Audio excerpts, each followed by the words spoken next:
Hi, I am Carolyn Friedlander, and welcome to week 5 of the Alphabet and Shirts Quilt Along. So glad to have you here. This week we're going to focus on quilting and finishing. I'm also going to share with you my progress, give you some thoughts about next week and finishing up the quilt along, and then I'm also going to answer a question from you.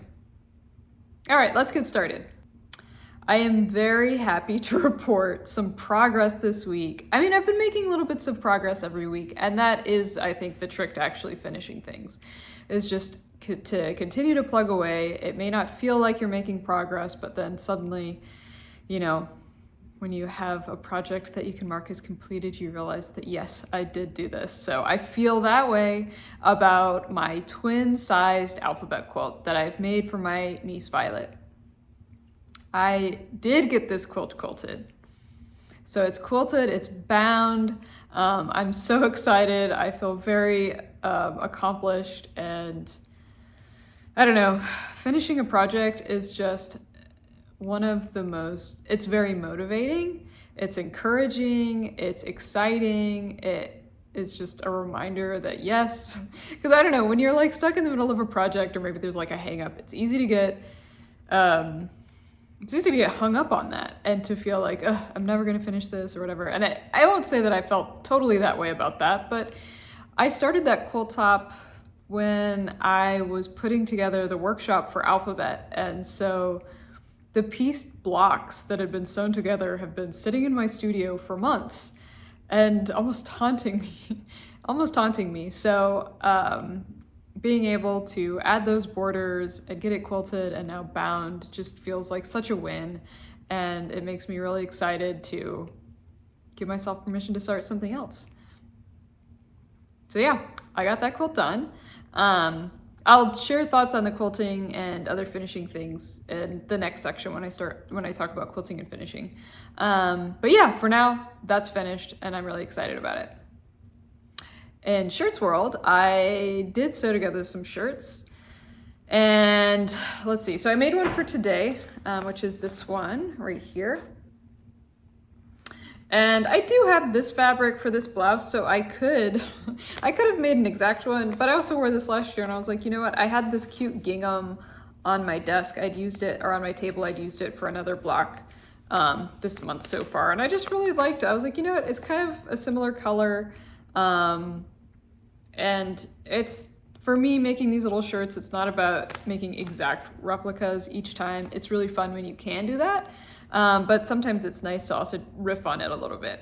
So yeah, I paired it with this pickle print that's from my Karkai collection. And then I've got some languid in there. You'll see these pieces kind of popping up in some of the other blocks that I also made. So I'm excited to add this one to the mix.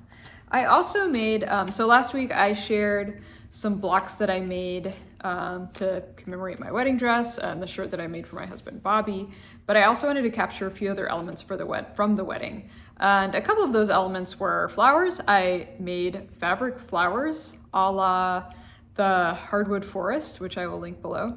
So I was inspired to make flowers after seeing these beautiful fabric flowers in the Duckadilly booth at QuiltCon.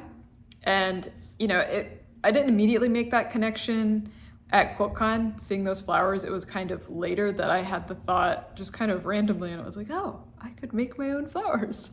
Let's give that a try. And it was so much fun.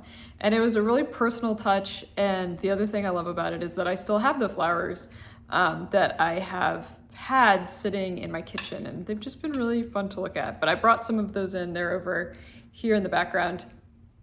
Brought them into the sewing room because I wanted to get inspiration from them to make a few shirts.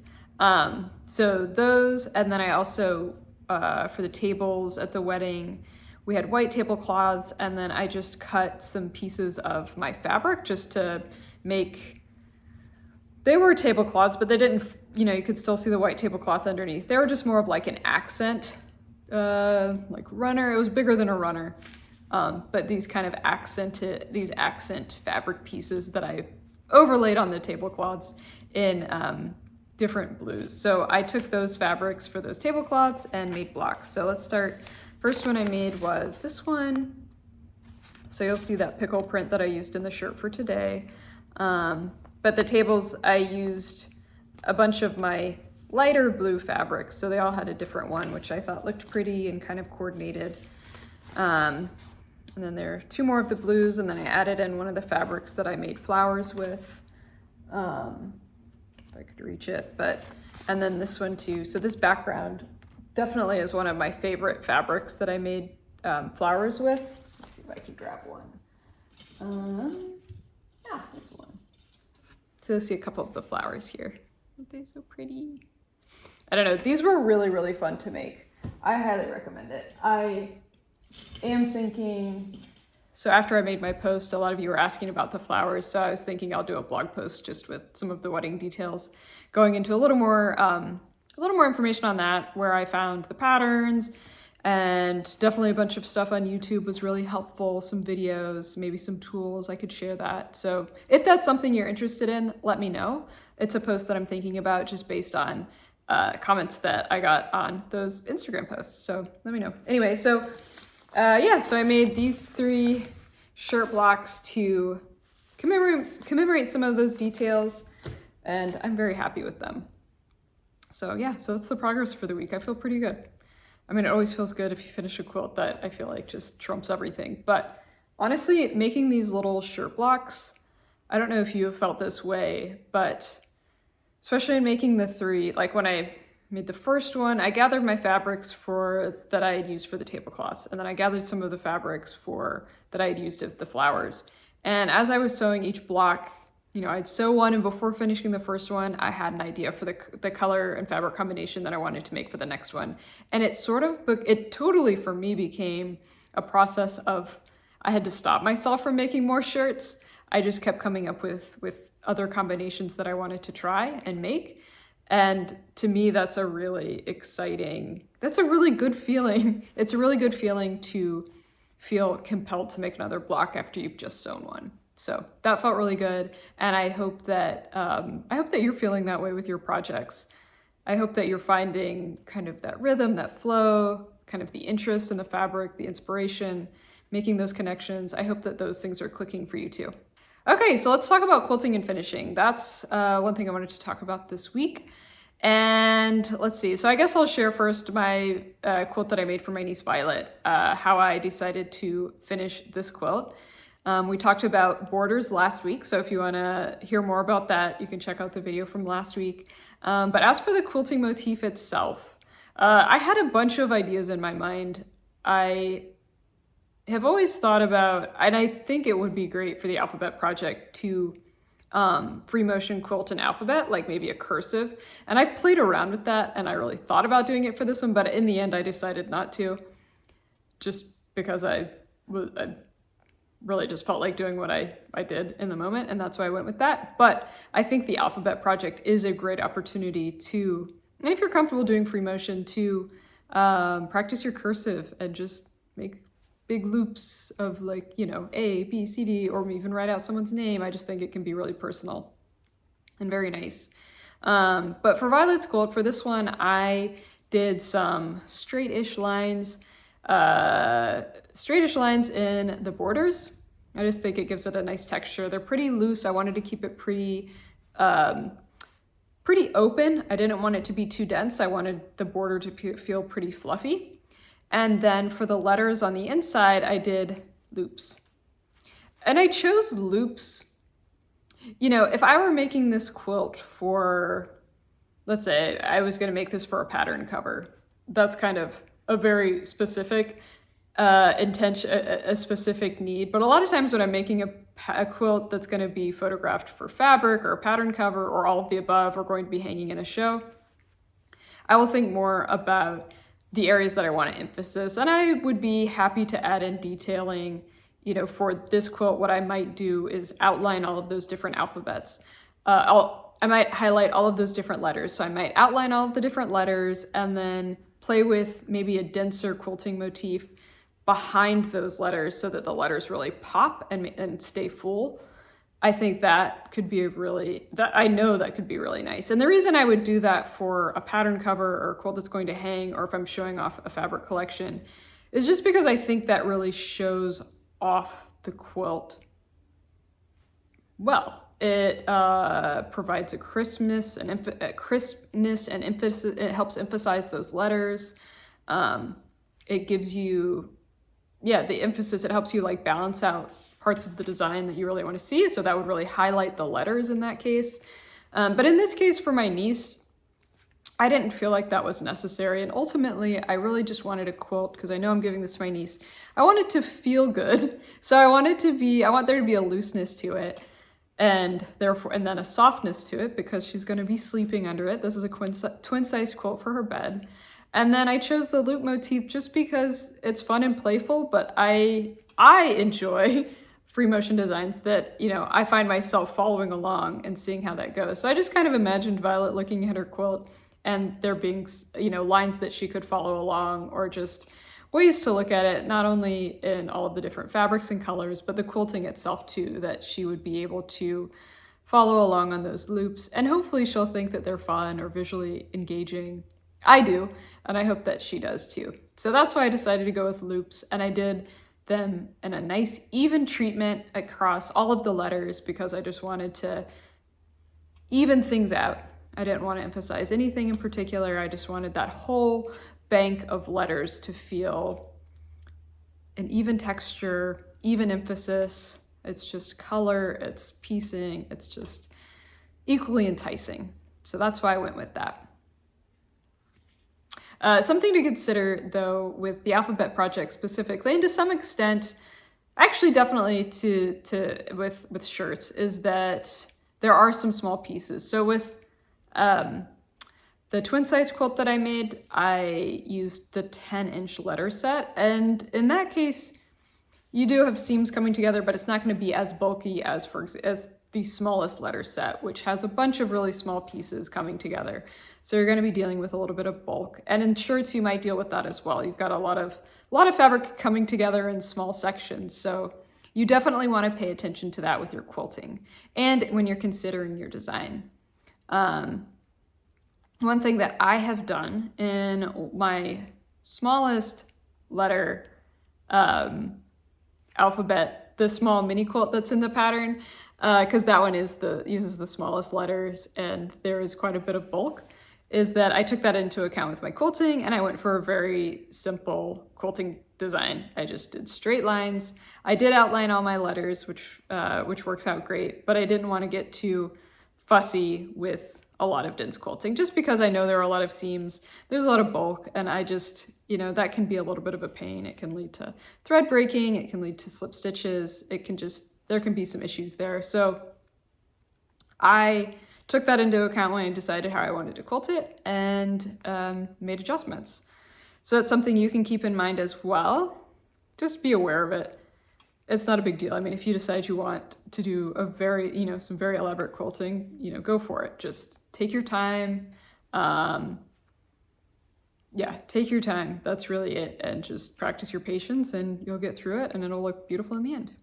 Something else in terms of finishing with the quilt for my niece Violet is, so on the back, I used one of my 108-inch wide purple crosshatch. She's a purple girl, that's her favorite color, so it was the perfect complement to the back of her quilt. And when I went to trim it down, I don't know why I've never done this before, but when I trimmed it down, I just had so much extra fabric that I cut my binding from that, and it made it really easy. I only had 4 seams to sew. And I like the binding choice. I think I always see the binding choice as a really good opportunity. So whether you want to match it to your border, whether you want to match it to your blocks, you want to have a pop of color, you want to have something that blends in. This one, I liked that it's the backing fabric, which is also purple and coordinates with those borders, but it's got a print on it and it's got a little bit of texture. So I like kind of bringing that into the front. It gives the border a nice, it is cohesive with the border, but then when you get a little closer, you notice that it is actually a different fabric. So that was a fun choice. But definitely, when you're going to pick out your binding option, you could pick anything that you want. You can make it scrappy, you could make it match, you could make it not match, you could introduce a new element. I just think the binding choice is a really fun opportunity. Okay, so with shirts, Since we're talking about finishing, obviously that one is not finished. So I have a lot of my shirts hanging back here. I've got the ones from last year, the ones started from this year. And last week I mentioned that I kind of want to sew all of these together and maybe add some big borders and then make it kind of roughly throw size. And I still love that idea. So that is a direction that I'm wanting to head.